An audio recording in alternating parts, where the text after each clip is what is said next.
Christophe, on est là pour une journée un peu spéciale à la Ludo. Est-ce que tu peux nous parler un peu plus de cette journée et de pourquoi cette journée ?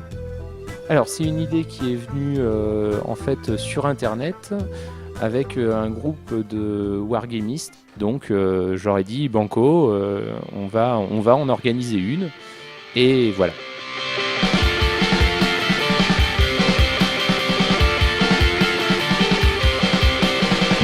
Je suis créateur de jeux d'histoire. Et à travers le jeu, on peut à la fois simuler l'histoire et en même temps la changer.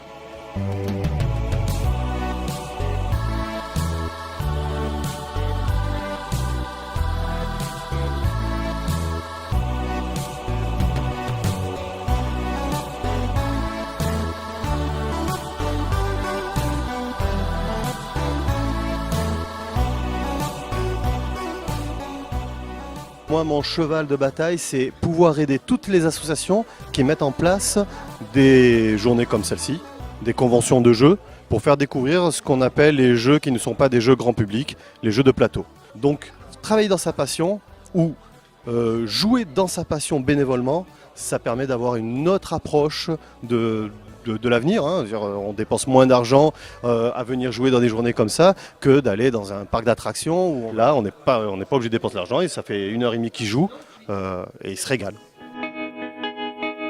How does it feel to be such a star? Nailing my lungs and scratching inside my eye. Mixing my mind. You are my radio, singing into my soul. I can't turn you on. You are my radio, singing into my soul. Our secret song. You left me for dying and I probably die here soon. Je suis responsable de la ludothèque Pile et Face qui est implantée sur le quartier des Canaux. Et quand j'ai découvert la ludothèque, évidemment j'aime les jeux, évidemment j'aime tout ce qui est organiser des manifestations et faire partager mes passions. Et du coup, devenir bénévole était logique. Pour moi, ce type de journée, elle permet déjà de se rencontrer, de partager les expériences et surtout d'avoir la capacité à montrer aux autres à la fois ce que l'on fait mais aussi ce que l'on est. Sur ce type d'événement, parce que ça a besoin d'être connu du grand public, il faut savoir qu'actuellement on a à peu près une vingtaine, trentaine de joueurs qui sont assis en table, qui jouent, qui ne sont pas dehors en train de s'ennuyer, qui ne sont pas au milieu de la cité à savoir qu'est-ce que je vais faire cet après-midi, qui découvrent un nouveau vocabulaire, un nouveau langage, une nouvelle façon de s'exprimer, qu'on rencontre d'autres personnes comme vous, qui est bénévole ou volontaire sur ce type d'événements, et ils se disent peut-être que je pourrais faire pareil que de rester à attendre à m'ennuyer toute l'après-midi, voire faire des bêtises.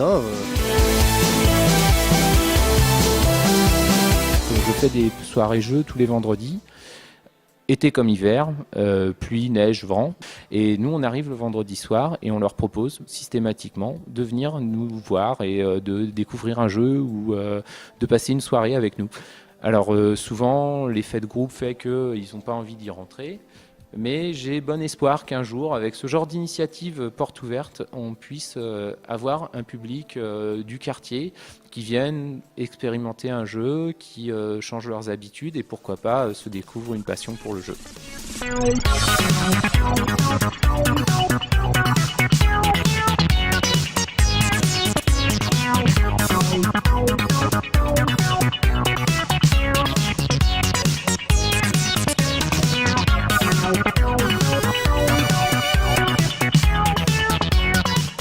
Le Mas d'Osseto fait partie de ces choses qui font lien entre deux cultures, deux univers, et la percussion, c'est ça. Si c'est un bâtiment qui a une âme aussi, du coup, on peut même, quand on fait du jeu de rôle, déjà rien qu'en voyant le bâtiment, on peut déjà se projeter ailleurs, et c'est un ailleurs qui a un peu d'histoire. Enfin, ça nous met dans une ambiance.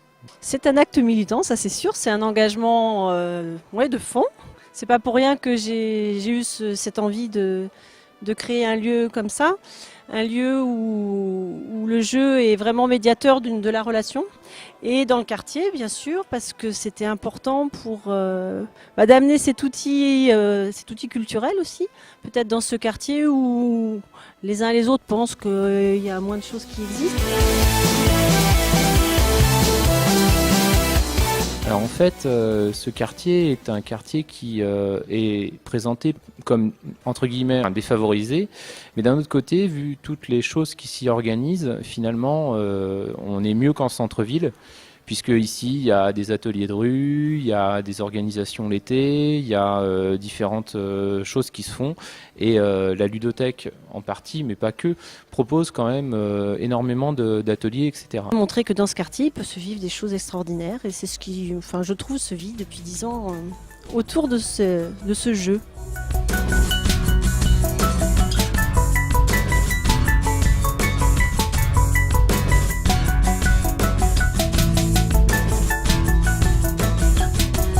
Le fait d'aller en extérieur le plus souvent, d'aller vers des personnes qui n'ont pas forcément l'habitude de jouer, ça permet au plus grand nombre d'apprivoiser cet élément. Maintenant, quand on se met dehors et qu'on joue, c'est extraordinaire, quoi. Il se passe des choses super. Il suffit de venir et de s'amuser.